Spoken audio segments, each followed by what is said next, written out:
जब भी हमारे किसी समाजवादी साथी ने मुझे जानकारी दी तो उन समाजवादी साथियों से मैंने कहा आप हो लेना परिवार के बीच में, और जब हमें मौका मिलेगा तो मैं जरूर आऊंगा। मेरे साथ उनके पिता बैठे हैं लक्ष्मण सिंह जी। ब्रजेश पाल एक पढ़ा लिखा नौजवान जो नौकरी कर करके न केवल अपने परिवार की बल्कि समाज की सेवा करना चाहता था, वो हमारे बीच नहीं रहा। और इस दुख की घड़ी में मैं उनके परिवार के लोगों से मिल रहा हूं, परिवार के सदस्य उनसे मिल रहा हूं, गांव के जो हमारे बुजुर्ग हैं, माताएं बहनें हैं, उनसे मिलने का मौका मिल रहा है। ये बहुत दुखद बात है कि एक नौजवान निराश हताश होकर के और इस मानसिक स्थिति पे पहुंच जाए कि अब उसे जीना नहीं है, न नौकरी ढूंढनी है। और जिसने भी उसकी जो सुसाइड नोट है पढ़ी होगी, उसके आंखों से आंसू आ गए होंगे, अपने माता पिता से माफी मांगते हुए, अपनी बहनों के बारे में सोचते हुए, और सब डिग्रियां जला दी उसने।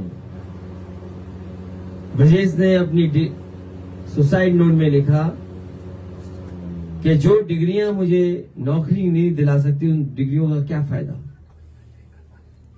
तो ये कहानी केवल एक ब्रजेश पाल की नहीं है, बड़ी संख्या में नौजवान पूरे उत्तर प्रदेश देश में निराश हो गया है। बीजेपी हमेशा दंगा कराती है और दंगा करा के समाज को बांटती है, लोगों के बीच में नफरत फैलाती है, जिससे हिंदू मुसलमान कभी जातियों के नाम पर, याद कीजिए ये कहते थे यादवों के काम हो गए। सही बात। बताइए एक्सप्रेस वे पे कोई यादव की अलग से लेन है?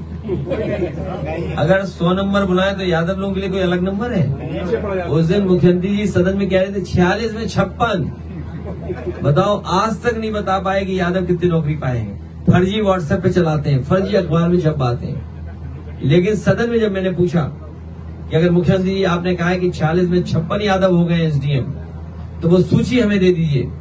न जाने कितनी बार सदन में हम लोग सूची मांग चुके हैं, पत्रकार साथियों के सामने भी मांग रहे हैं, हमारे लखनऊ से आए पत्रकार उनके माध्यम से भी मांग रहे हैं। हमें उम्मीद है कि इस बार मुख्यमंत्री जी जब कन्नौज आएंगे तो 46 में 56 की सूची जरूर देखे जाएगी।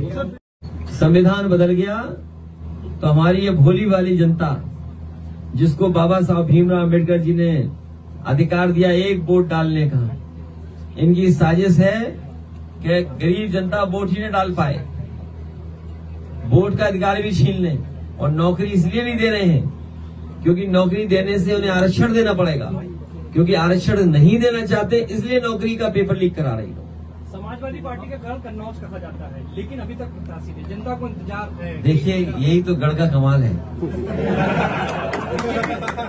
बीजेपी से लेके सब घबराए हुए हैं कि कन्नौज इस बार लाखों वोट से हराने वाली है। सांसद जी हाजिर हों, क्या काम किया उन्होंने।